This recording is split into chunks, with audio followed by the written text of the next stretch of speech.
नमस्कार दोस्तों, कैसे हैं आप। साउथ एशिया में जो पीस चल रहा था आफ्टर पहलगाम अटैक, वो पीस टूट गया है। इस हमले में 26 इनोसेंट लोगों की लाइफ चली गई। इसके बाद इंडिया और पाकिस्तान के बीच टेंशंस फिर से बढ़ने लगी है। इस वीडियो में हम जानेंगे कि क्यों भारत ने 16 यूट्यूब चैनल्स बैन कर दिया है, as well as news channels को भी बैन किया है। पहलगाम में क्या हुआ था, why was the Indus water treaty suspended, और इसके कॉन्सिक्वेंसेस पाकिस्तान को क्या झेलने पड़ेंगे, और मोस्ट इम्पोर्टेंट इंडिया और पाकिस्तान के बीच वॉर की पॉसिबिलिटी इस वीडियो में हम जानने की कोशिश करते हैं। तो चलिए शुरू करें। द पहलगाम अटैक 22 अप्रैल 2025 को टेररिस्ट ने जम्मू एंड कश्मीर के ब्यूटीफुल रीजन पहलगाम में एक टूरिस्ट बस पर हमला किया। उसमें 26 लोगों की मौत हो गई, इनमें मोस्टली टूरिस्ट थे।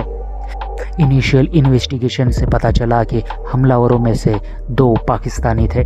हालांकि पाकिस्तान ने इस क्लेम को डिनाई किया। द रेसिस्टेंस फ्रंट नामक के ग्रुप ने इस हमले की रिस्पॉन्सिबिलिटी ली, लेकिन कुछ घंटे बाद उन्होंने कहा कि उनका सोशल मीडिया अकाउंट हैक कर दिया गया था।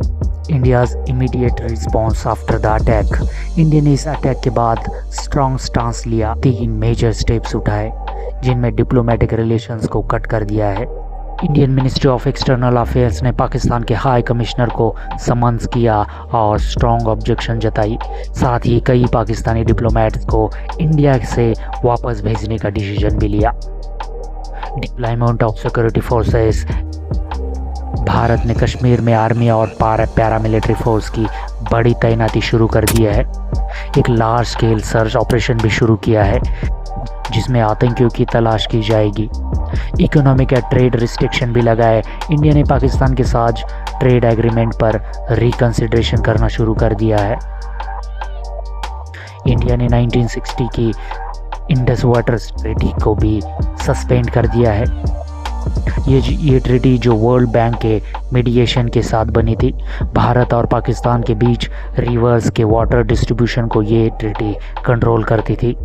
इंडिया की इस कदम से पाकिस्तान में पैनिक फैल गया है, क्योंकि एग्रीकल्चर और ड्रिंकिंग वाटर लार्जली इंडिया पर डिपेंड है।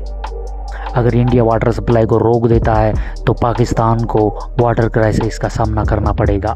पाकिस्तान ने इंटरनेशनल सपोर्ट जुटाने की कोशिश शुरू कर दी है, और इस सपोर्ट में चाइना भी आ गया है। साथ ही साथ चाइना के फॉरेन मिनिस्टर वांग यी ने कहा इंडिया को रिस्ट्रेंट दिखानी चाहिए और पहलगाम अटैक की इम्पार्शियल इन्वेस्टिगेशन भी होनी चाहिए। उनका कहना ये भी है कि पाकिस्तान की सिक्योरिटी कंसर्न को इंडिया को समझना चाहिए।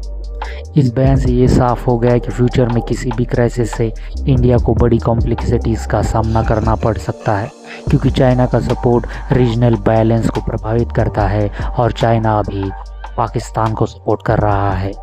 इंडिया ने पाकिस्तान के 16 मेजर यूट्यूब चैनल और न्यूज़ चैनल को सस्पेंड कर दिया है, जिनमें दाउन न्यूज़ और जियो न्यूज़ और अन्य पाकिस्तानी मीडिया चैनल शामिल है। इंडियन गवर्नमेंट ने कहा कि ये जो 16 चैनल है वो फेक न्यूज़ स्प्रेड कर रहे थे और एंटी इंडिया प्रोपोगेंडा चला रहे हैं, और टेररिज्म को भी बढ़ावा देने की सामग्री प्रमोट कर रहे हैं।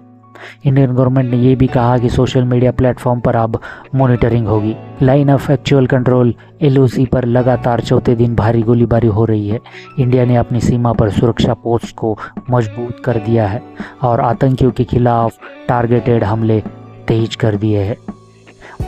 वही पाकिस्तान ने इंडियन एयरक्राफ्ट्स के लिए अपना एयर स्पेस बंद कर दिया है। इन घटनाओं से ये साफ हो गया है कि दोनों देशों के बीच तनाव तेजी से बढ़ रहा है।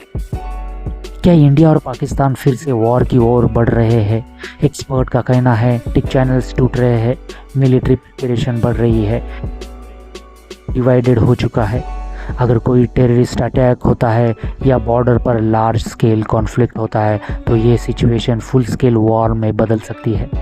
लेकिन दोनों देशों के पास न्यूक्लियर वेपन्स होने के कारण दुनिया भर में चिंता है। उम्मीद जताई जा रही है कि किसी न किसी तरीके से इस कॉन्फ्लिक्ट को अवॉइड किया जा सके।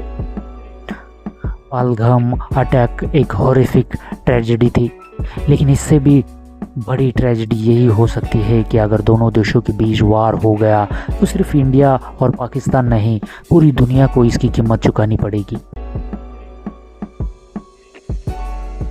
अब यही देखना होगा क्या डिप्लोमेसी और समझदारी से रास्ता निकलेगा या फिर एक वॉर ही होगी।